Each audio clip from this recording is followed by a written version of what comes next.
আমি এবং আমার ছেলে একদিন একসাথে ঘুমাচ্ছিলাম। আমার স্বামী বিদেশ থাকে। আমার শরীরটা খুব খারাপ হওয়ায় আমি আমার ছেলেকে আমার সাথে ঘুমানোর কথা বলি। কিন্তু হঠাৎ একদিন রাতে যখন আমি ছেলের সাথে ঘুমালাম, তখন আমি অর্ধেক ঘুমের মধ্যে আছি এমন অনুভব করলাম। কেউ আমার সাথে বাজে কিছু করার চেষ্টা করছে। ঠিক সেই মুহূর্তে আমার ঘুম ভেঙে যায়।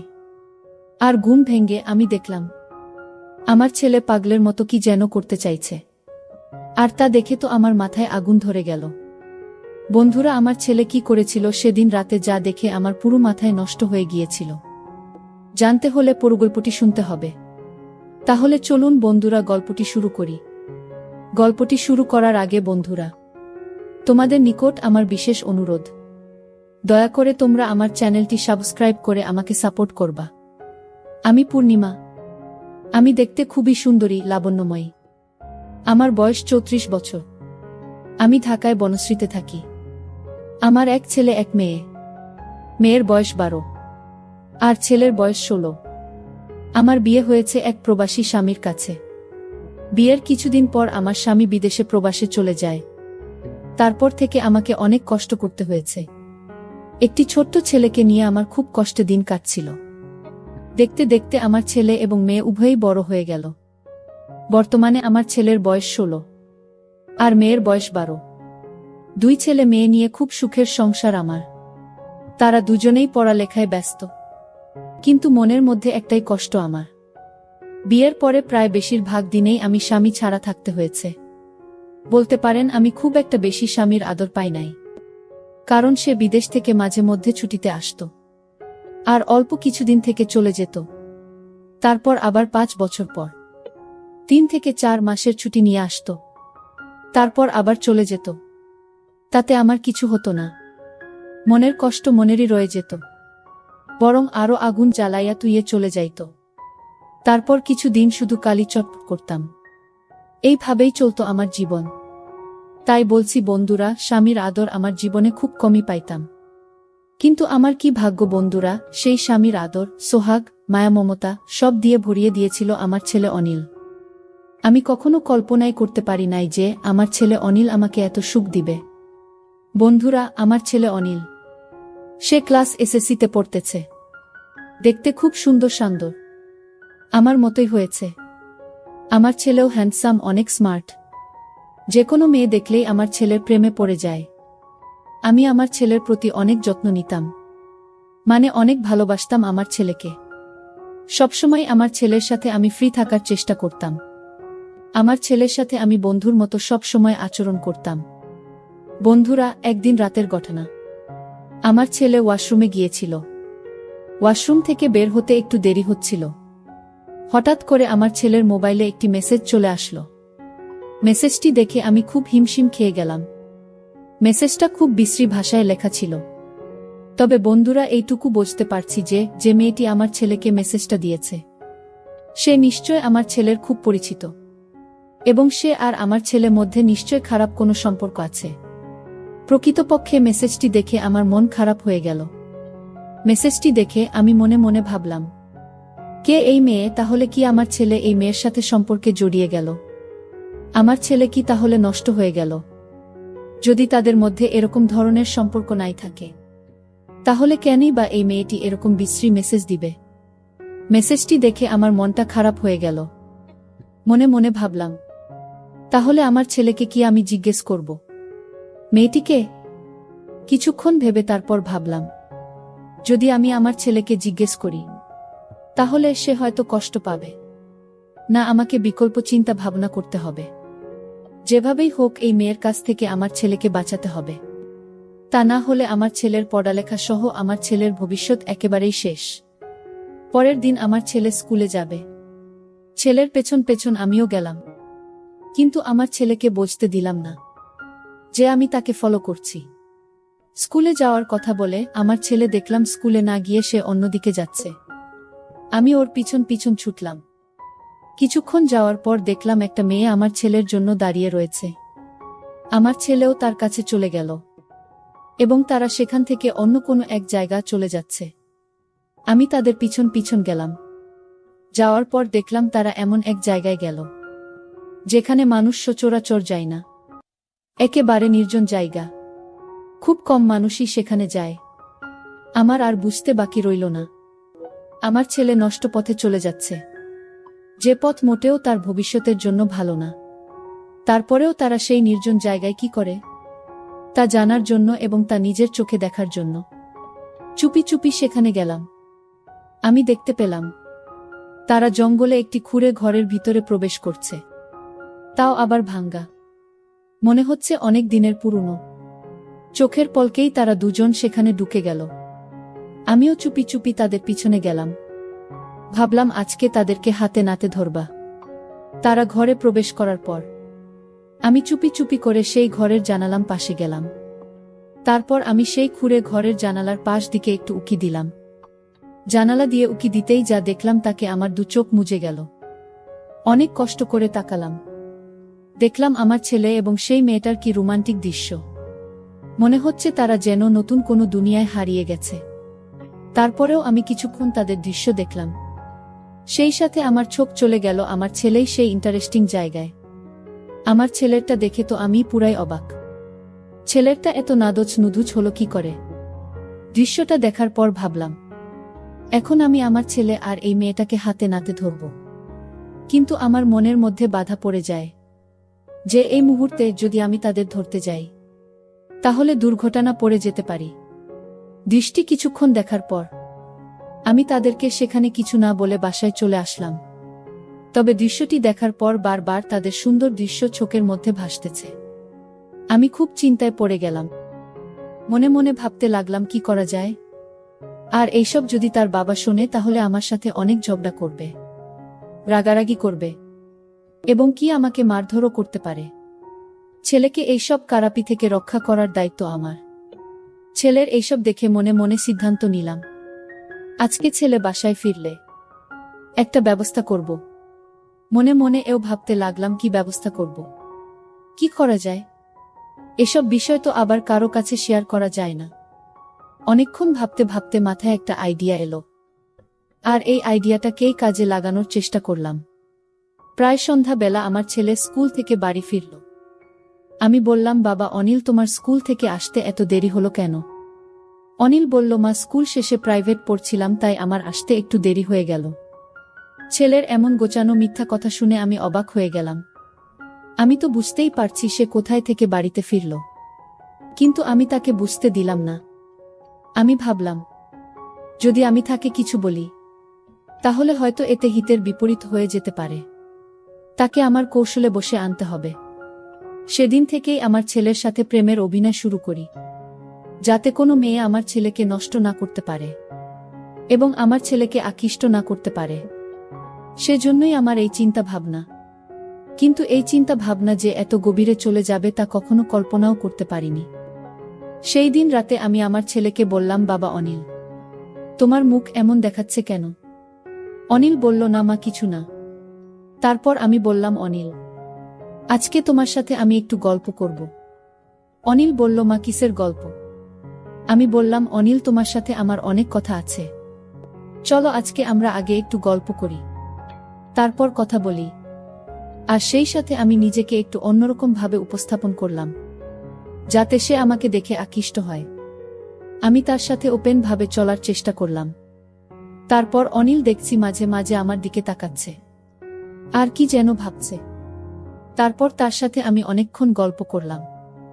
গল্পের করতে এক সময় আমি অনিলকে বললাম, বাবা, আমার গা খুব ব্যথা করছে, একটা মেসেজ করে দাও। আমার কথা শুনে অনিল আমার দিকে হা করে চেয়ে রইল। অনেকক্ষণ ছেলে সেবা পেয়ে আমার ঘুম ঘুম ভাব পেল। তারপর আমি অনিলকে বললাম, বাবা অনিল, আজকে আমার খুব খারাপ লাগতেছে। তুই আজকে আমার এখানে থাকবে? কেন জানি আমি আমার ভয় ভয় লাগতেছে। অনিল বলল, আচ্ছা ঠিক আছে মা। তারপর আমি আর আমার ছেলে অনিল একসাথে ঘুমিয়ে পড়লাম। রাত যখন গভীর হলো তখন আমি বুঝতে পারলাম কেউ যেন আমার সাথে চুপি চুপি অন্যরকম কিছু করার চেষ্টা করছে। অনেক দিন পর কারো এমন অবস্থা অনুভব করতে পেরে আমার ঘুম ভেঙে গেল। আমি বুঝতে পারলাম নিশ্চয় আমার ছেলে অনিল, কারণ আমার রুমে তো অনিল ছাড়া আর কেউ নাই। তারপরেও আমি ঘুমের ভান ধরে পড়ে রইলাম, বুঝতে দিলাম না আমার ছেলে অনিলকে। মনে মনে ভাবলাম দেখি অনিল আমার সাথে কি করে। কিছুক্ষণ পর অনিল ভাবল, হয়তো আমি ঘুমিয়ে পড়েছি। সে তার ইচ্ছামতো বিভিন্নভাবে আমার সাথে বিভিন্ন রকম অদ্ভুত আচরণ করা শুরু করল। আমি ভাবলাম মনে হয় আমার ছেলে পাগল হয়ে গেছে। আর তা না হলে সে আমার সাথে এরকম অদ্ভুত আচরণ করবে কেন? তারপরও আমি নীরব থাকলাম। যখন সে খুব বেশি পাগলামি করতেছে, তখন আমার ঘুম ভেঙে যায়। আমি সজাগ হয়ে বললাম, অনিল তুমি কোথায়? কি করছো? সে আমার সজাগ হওয়া দেখে বোকা হয়ে গেল। আমি বললাম, অনিল সমস্যা নাই, তোমার যা ইচ্ছা তা করো, কিন্তু বাবা আমার একটা শর্ত আছে, তোমাকে আমার ওই শর্তটা মানতে হবে। তখন অনিল বলল, মা কি শর্ত শুনি। তখন আমি বললাম, অনিল আজকে আমি দেখলাম তোমাকে, তুমি একটা মেয়ের সাথে একটা জায়গায় গেছো। যেখানে তুমি গিয়েছিলে সেই জায়গাটা ভালো না, তবে তোমাকে কথা দিতে হবে তুমি আর কোনোদিন সেই জায়গায় যাবে না। এর বিনিময়ে তুমি আমার কাছে যা চাইবে তাই পাবে। বাচ্চা ছেলেদের মতো আমার সাথে মাথা নাড়াতে নাড়াতে বলল, আচ্ছা ঠিক আছে মা, আমি আর কোনো দিন সেখানে যাব না। তারপর আমি বললাম, অনিল আমি বুঝতে পেরেছি, তুমি বড় হয়েছ, তোমারও চাহিদা আছে। যদিও আমরা তোমাকে এখন বিবাহ করাতে পারবো না, যতদিন আমরা তোমাকে না বিবাহ করাবো ততদিন তুমি আমার মাধ্যমে তোমার কাজ চালিয়ে যাবে। সব কথার এক কথা হচ্ছে, এক কথায় তোমাকে ওই রাস্তা থেকে ফিরে আসতে হবে। তখন অনিল বলল, আচ্ছা ঠিক আছে মা। তারপর আমি আমার ছেলেকে বললাম, অনিল তুমি তোমার কাজ শুরু করো। মাত্র 16 বছর বয়সের ছেলে, তারপরও গায়ে প্রচুর শক্তি। আমার 16 বছরের ছেলের কাজ করার এত কৌশল দেখে আমার মাথা ঘুরে গেল। মনে হলো যেন আমি জীবনের সমস্ত সুখ খুঁজে পেয়েছি। কি বলবো বন্ধুরা, আমার ছেলের এই ব্যাপারে এত কৌশল জানে তার আমার কল্পনার বাইরে। মনে মনে ভাবলাম, ছেলে তো দেখি তার বাপের চাইতে আরো 10 গুণ বেশি পাওয়ারফুল। কি বলবো বন্ধুরা, সেদিন মনে হয়েছিল আমি নতুন কোনো সুখের ভুবনে হারিয়ে গিয়েছিলাম। সে এরকম কৌশলেই ব্যবহার করেছিল, তা আমি আগে কখনো কল্পনাও করতে পারি না। তার একদিনের কাজের ফলে প্রায় 1 সপ্তাহ পর্যন্ত আমি খারাপ অবস্থায় ছিলাম। তারপর প্রতিদিনই আমার ছেলে অনিল এবং আমার এক অন্যরকম মাস্তি হতো, যে মাস্তির রহস্য আজও পর্যন্ত কেউ জানে না। কিন্তু সত্যিকার অর্থেই আমার ছেলের ভালোবাসা পেয়ে আমি যে এতদিনের ক্ষুধার্ত ছিলাম, আমার যে অপূর্ণতা ছিল, সব আমার ছেলে পূরণ করে দিয়েছিল। বন্ধুরা, মনের টান এবং চাহিদা অনেক সময় জাত পাত কুল কিছু মানে। সে শুধু তখন উষ্ণ চোয়া, যা পেলে সে তখন হয়ে যায় চিরশান্ত। পরিশেষে বন্ধুরা, আমি তোমাদেরকে বলবো, এই কাজটি করাতে আমার 2টি উপকার হলো। এক হলো আমি আমার অতৃপ্ত ভালোবাসাকে তৃপ্ত দিতে পেরেছিলাম। 2 হলো আমার ছেলেকে খারাপ রাস্তা থেকে ফিরিয়ে আনতে পেরেছিলাম। যাই হোক, এখন আমার ছেলেই আমার সব, আমার সুখ, আমার শান্তি, আমার দুনিয়া, আমার বেঁচে থাকার অবলম্বন। বন্ধুরা, আজকে এই পর্যন্তই। গল্পটি তোমাদের কেমন লাগলো তোমরা অবশ্যই কমেন্ট করে জানাবা। আমি আবার আসব তোমাদের মধ্যে নতুন কোনো মজাদার গল্প নিয়ে। বন্ধুরা, ভিডিওটি যদি ভালো লাগে তাহলে একটি লাইক দিন। আর তোমরা যদি এইরকম ধরনের ইন্টারেস্টিং ভিডিও পেতে চাও, তাহলে দয়া করে আমার চ্যানেলটি সাবস্ক্রাইব করো। পরিশেষে তোমাদের সকলের সুস্বাস্থ্য কামনা করি। জন্য তোমাদের সকলকে অসংখ্য ধন্যবাদ।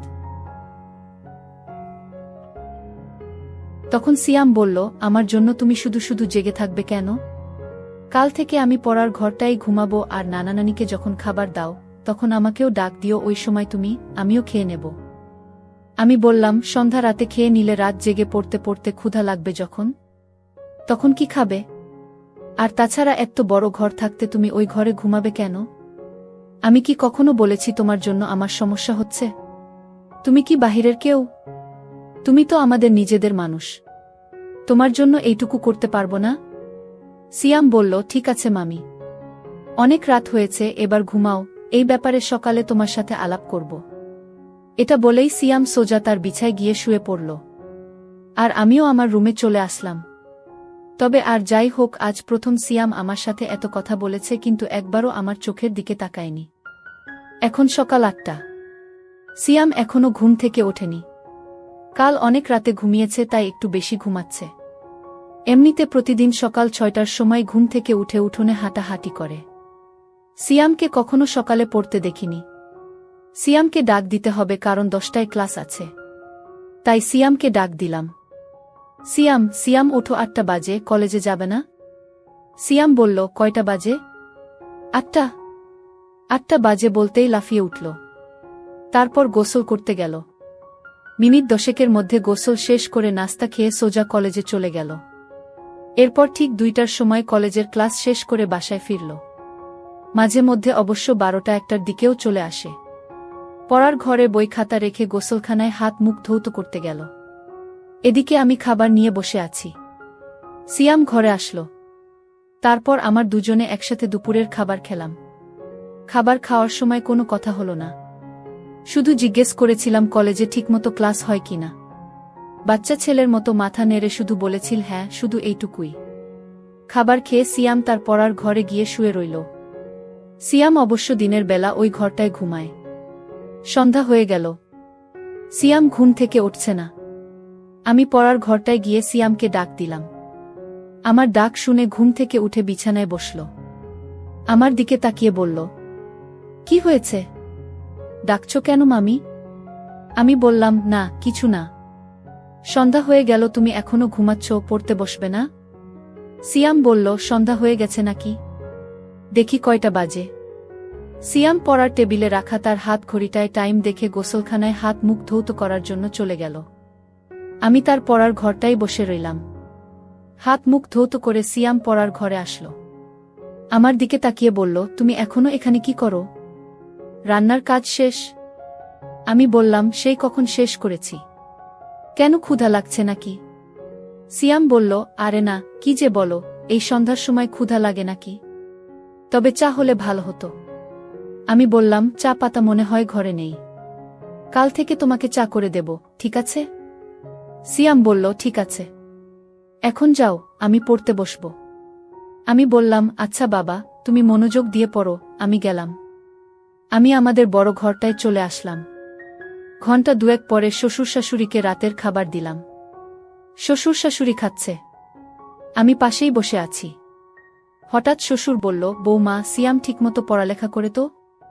তুমি একটু খেয়াল রেখো। আমি বললাম, বাবা আপনি কোনো চিন্তা করবেন না, সিয়াম খুব ভালো ছেলে, তাকে পড়ার জন্য বলতে হয় না। সে নিজেই নিজের পড়া শেষ করে নেয়। শ্বশুর বলল, তা জানি, কিন্তু তারপরেও আমাদের দায়িত্ব আছে না? আমি বললাম, সিয়ামকে নিয়ে আপনাদের কোনো চিন্তা করতে হবে না, আমি সারাক্ষণই তার সাথে সাথে আছি। আর বাবা কাল সকালে সিয়ামের জন্য দোকান থেকে চা পাতা নিয়ে আসবেন। সিয়াম আজ সন্ধ্যার সময় চা চেয়েছিল, আমি বলছি কাল থেকে দেব। শাশুড়ি বলল, সিয়ামদের বাড়িতে সবাই চা খাওয়ার অভ্যাস। আমিও একবার তোমাকে বলবো বলবো বলেও ভুলে গেছি। তোমার শ্বশুরের আনার দরকার নেই।